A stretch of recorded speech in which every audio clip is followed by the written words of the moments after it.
Patient study में। तो आज हम बात करने जा रहे हैं स्पेसिफिक रिलीफ एक्ट 1963 के एक्ट के बारे में, और इसको लाइन बाय लाइन हर एक सेक्शन को हम बारीकी से समझेंगे। और मैं गारंटी देता हूं कि यूट्यूब पे स्पेसिफिक रिलीफ एक्ट इससे बढ़िया कहीं भी कोई नहीं समझा सकता। आप बस वीडियो को गौर से देखिएगा और हर एक जितने भी सेक्शन हैं उनको वन बाय वन देखेंगे विद एग्जाम्पल के साथ और विद प्रैक्टिकल नॉलेज के साथ। मैं आपको ये चीज़ देने वाला हूँ, तो वीडियो में बने रहिएगा, चैनल को सब्सक्राइब जरूर कीजिएगा। चलिए शुरू करते हैं। तो सबसे पहले दोस्तों आपका जो सेक्शन है वो आता है, अब यहाँ समझते हैं दोस्तों सेक्शन 1 के बारे में, short title extent and commitment. दोस्तों ये लागू कब हुआ था ये आप देख सकते हैं, डेट 13 दिसंबर 1963। ठीक है, सबसे पहला तो आपको यही याद रखना है। ठीक है, वो एक्ट नंबर है 47।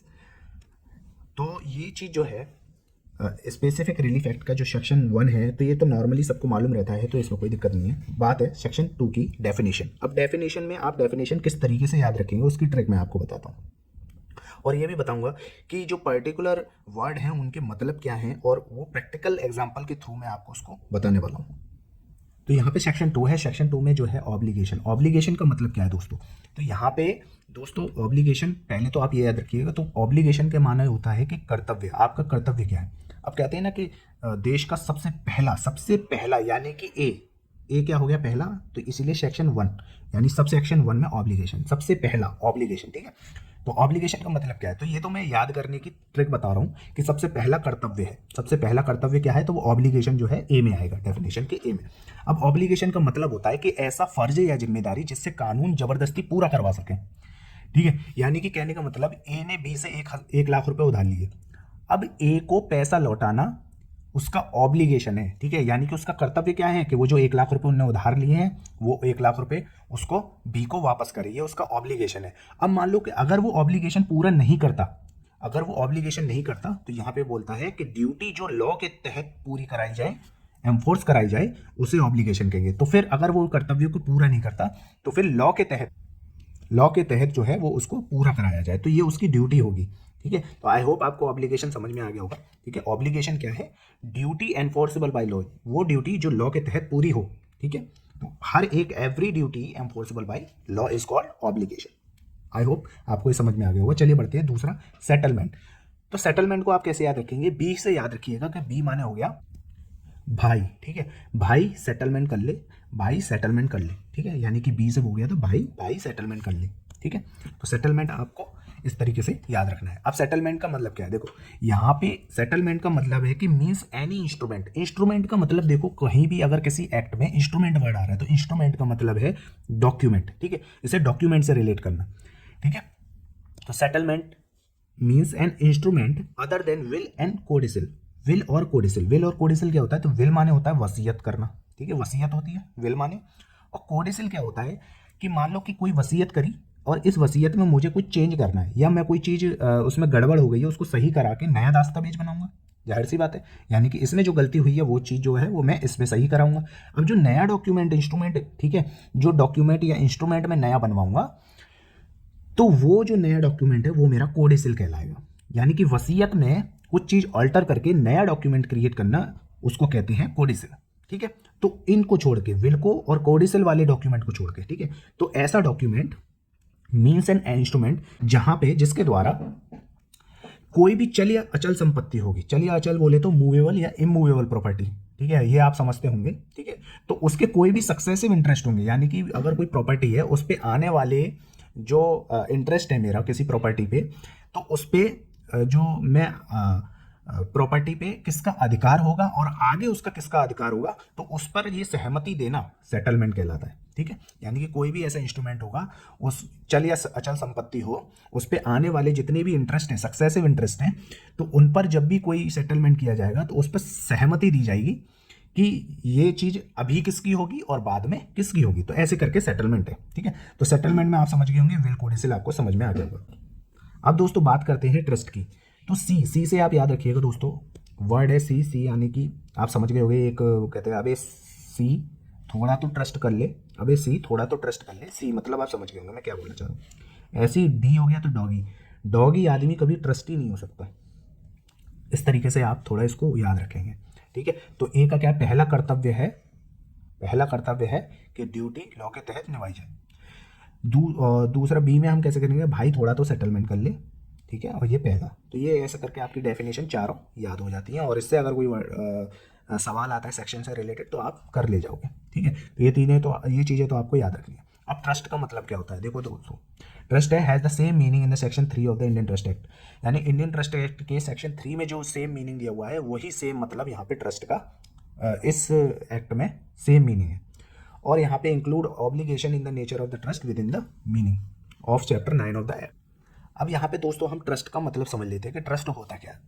देखो दोस्तों, ए के पास कोई ज़मीन है, ए ने वो ज़मीन जो है वो बी को दे दी।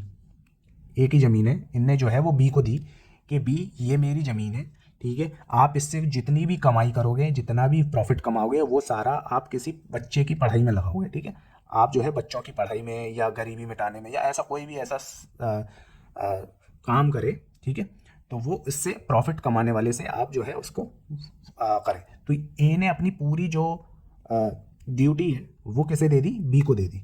तो यहाँ पे बी जो है वो क्या कहलाएगा, ट्रस्टी। ठीक है, यानी ट्रस्टी। ठीक है, और ये पूरा सिस्टम क्या कहलाएगा, ये कहलाएगा ट्रस्ट। ठीक है, तो यहाँ पे कई ट्रस्ट खुले होते हैं, तो ट्रस्ट वो क्या काम करते हैं, आई होप आपको ये समझ में आ गया होगा। ठीक है, तो ट्रस्टी कौन होता है, जो इस चीज को संभालता है, प्रॉपर्टी को।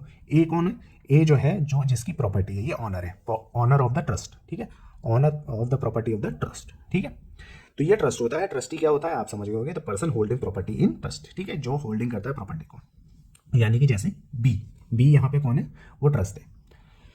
आई होप आपको ये पूरा जो डेफिनेशन का सेक्शन है ये आपको समझ में आ गया होगा। ठीक है, तो यहाँ पे ये ट्रस्टी है, और ये कौन हो जाएंगे, ये हो जाएंगे दोस्तों बेनिफिशियरी हो जाएंगे। ठीक है, बेनिफिशियरी।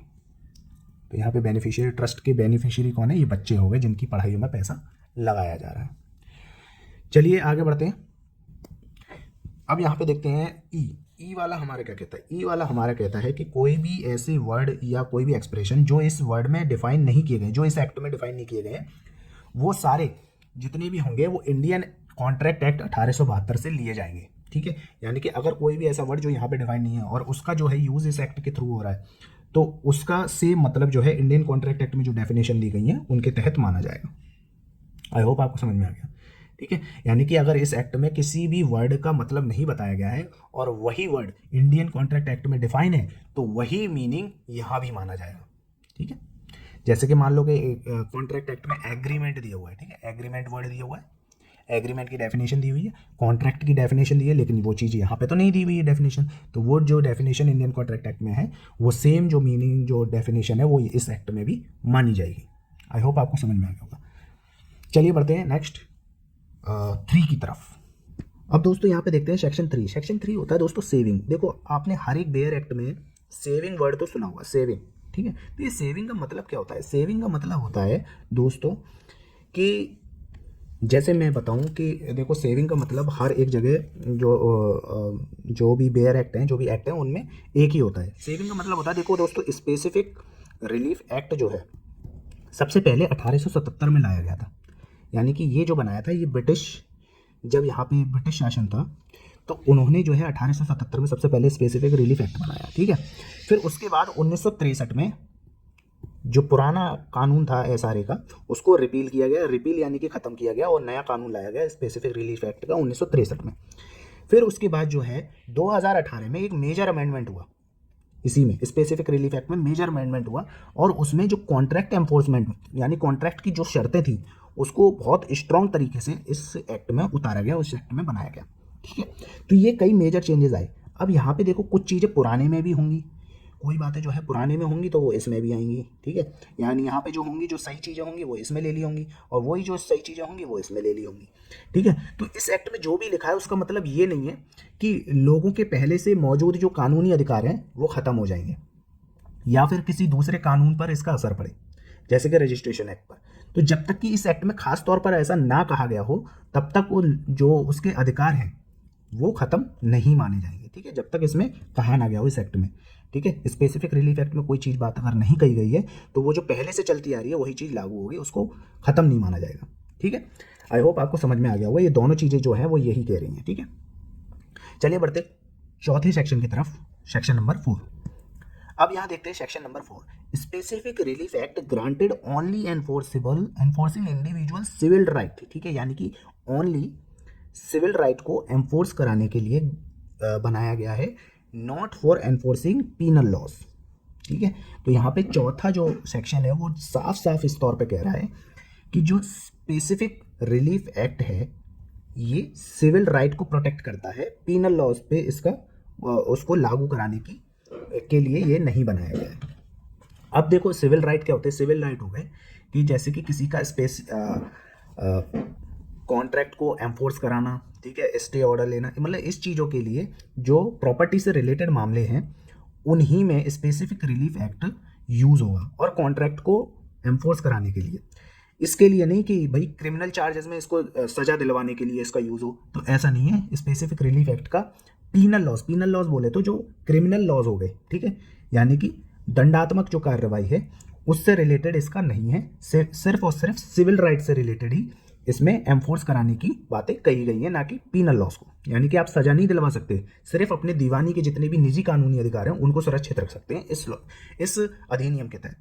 आई होप आपको समझ में आ गया होगा। तो इसीलिए ये कहा गया है कि specific relief to be granted only for the civil right, not for the penal laws. चलिए बढ़ते हैं क्वेश्चन सेक्शन नंबर 5 की तरफ।